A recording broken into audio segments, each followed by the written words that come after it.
Ninguém acreditava em mim. E quando eu digo ninguém, não estou exagerando.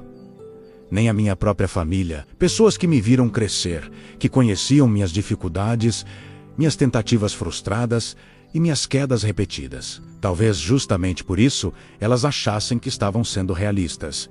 Eu entendo hoje, mas naquela época, ouvir que eu não conseguiria doía mais do que qualquer fracasso financeiro. Doía porque vinha de quem deveria, ao menos, torcer em silêncio. Desde cedo, eu aprendi a conviver com expectativas baixas. Não porque eu não tivesse sonhos, mas porque eles sempre pareciam grandes demais para quem me olhava de fora. Eu não era o aluno exemplar, não era o mais disciplinado, não era o que demonstrava talento especial para nada. Eu era apenas mais um, tentando se encontrar num mundo que cobra resultados rápidos e certezas absolutas. E como eu não tinha nenhuma das duas coisas, passei a ser visto como alguém que sempre começava, mas nunca terminava. Cada nova ideia que eu mencionava era recebida com um sorriso torto, um silêncio desconfortável ou uma frase disfarçada de conselho. Isso não é para você. Já tentou coisa demais. Por que não arruma algo estável? No começo, eu tentava explicar. Tentava convencer. Depois, cansei. Percebi que não era falta de amor, era falta de fé. E fé é algo que ninguém consegue emprestar. Mesmo assim, eu continuei. Não por teimosia apenas, mas porque desistir significava aceitar um rótulo que não era meu. Eu já tinha falhado antes. Sim, já tinha errado, voltado atrás, mudado de rumo, mas aquilo não me definia. O problema é que, para quem observa de fora, erro repetido vira identidade, e eu passei a ser visto como alguém que não chegaria a lugar nenhum. O mais difícil era conviver com isso dentro de casa. Ouvir comentários indiretos, comparações com parentes mais bem-sucedidos, histórias de conhecidos que deram certo seguindo o caminho tradicional. Cada conversa parecia um lembrete de que eu estava fora do roteiro esperado. E por muito tempo, isso me fez duvidar de mim mesmo. Porque quando ninguém acredita em você, a dúvida começa a parecer lógica. Houve momentos em que pensei seriamente em desistir. Não porque eu não quisesse tentar, mas porque eu estava cansado de lutar sozinho. Cansado de justificar escolhas, cansado de parecer irresponsável aos olhos de quem eu mais respeitava. Eu me perguntava se talvez eles estivessem certos, se eu não estava insistindo em algo que simplesmente não era para mim. Esse tipo de pensamento é silencioso e perigoso, porque ele não te empurra para frente nem para trás. Ele te paralisa. Mesmo assim, algo dentro de mim nunca se apagou completamente. Uma sensação incômoda de que eu precisava continuar, mesmo sem aplauso, mesmo sem apoio. Não era confiança cega, era inquietação. Eu não conseguia me imaginar passando a vida inteira fazendo algo que não fazia sentido só para agradar os outros. Então, eu segui, mesmo com medo, mesmo duvidando, mesmo sabendo que, se desse errado de novo, o julgamento seria ainda maior. Eu comecei pequeno, muito pequeno, sem anunciar nada, sem contar planos, sem pedir opinião. Aprendi do jeito mais solitário possível. Errando em silêncio, enquanto as pessoas viam apenas mais uma tentativa, eu estava aprendendo coisas que ninguém percebia. Eu observava padrões, estudava comportamentos, analisava erros antigos. Cada falha me mostrava algo que eu não tinha visto antes. Mas isso não aparecia no resultado imediato. Então, para quem olhava de fora, nada estava mudando. A falta de apoio me obrigou a desenvolver algo que se tornou essencial: autonomia emocional. Eu parei de buscar validação. Parei de explicar demais. Parei de pedir permissão para tentar. Quando você entende que ninguém vai te dar o sinal verde, você aprende a seguir mesmo com o sinal vermelho piscando. Isso não te deixa mais confiante, mas te deixa mais resiliente. Houve um período em que minha própria família passou a me tratar com cautela. Não por maldade, mas por proteção. Eles acreditavam que estavam me poupando de mais uma frustração. Só que, sem perceber, estavam tentando me proteger da única coisa que poderia me fazer avançar. A tentativa consciente. Cada vez que alguém dizia, não cria muita expectativa, eu ouvia, não acredito que você consiga. E isso machuca, mesmo quando vem embalado em cuidado.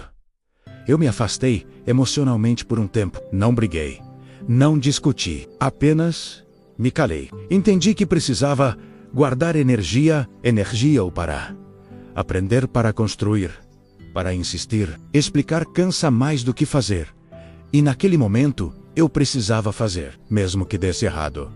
Mesmo que ninguém visse, as primeiras pequenas conquistas não mudaram nada no olhar das pessoas. Eram pequenas demais para serem levadas a sério.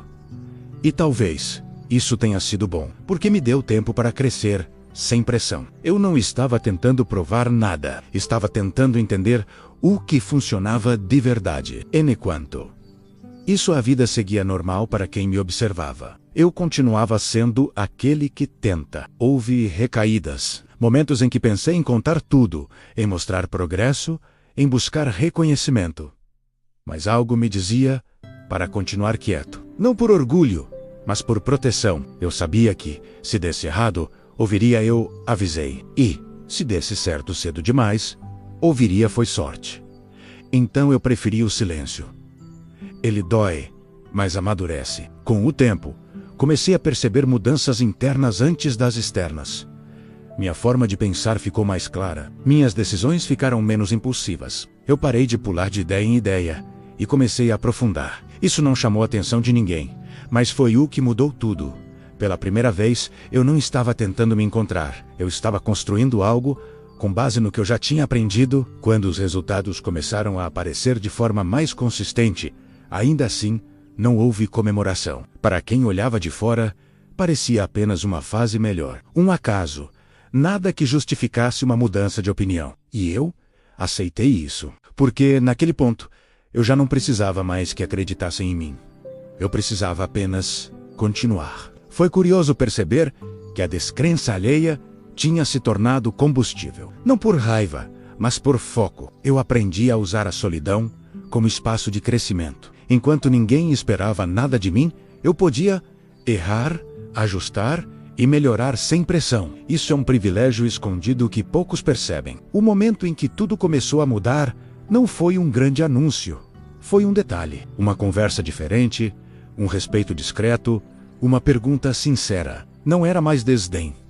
Era curiosidade. E curiosidade é o primeiro passo da mudança de percepção. Eu percebi isso antes de qualquer outra pessoa. Quando finalmente ficou claro que aquilo não era mais uma tentativa passageira, as reações foram variadas. Surpresa, silêncio, orgulho contido. Ninguém pediu desculpas por não ter acreditado. E nem precisava. Eu já tinha feito as pazes com isso. Porque, naquele ponto, eu entendi algo importante. As pessoas não desacreditam por maldade. Elas desacreditam com base no que viram até ali. O mais importante é que eu não precisei esfregar nada na cara de ninguém. A mudança falou por si.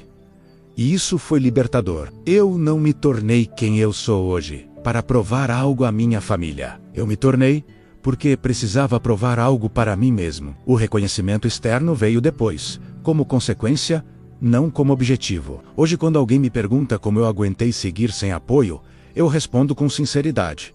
Eu não aguentei sempre. Houve dias em que foi pesado demais, mas eu continuei mesmo assim. Não porque eu era mais forte, mas porque desistir significava aceitar uma versão de mim que eu não reconhecia. Eu conto essa história porque sei que muita gente vive algo parecido. Pessoas talentosas, inquietas, mas desacreditadas até por quem está mais perto. Isso machuca de um jeito diferente. E ouvir histórias assim foi o que me ajudou a continuar, quando tudo parecia silencioso demais. Se você sente que ninguém acredita em você, talvez seja porque ainda não chegou a hora de mostrar. Talvez seja porque o seu processo ainda está invisível. E isso não é um problema. É parte do caminho. Nem todo crescimento é público. Nem toda virada é anunciada. Ninguém acreditava em mim, nem a minha própria família. E por muito tempo, isso quase me fez parar. Hoje, eu entendo que o silêncio deles não definia meu limite. Definia apenas o ponto de partida. A verdadeira virada não foi quando começaram a acreditar. Foi quando eu parei de precisar disso para continuar.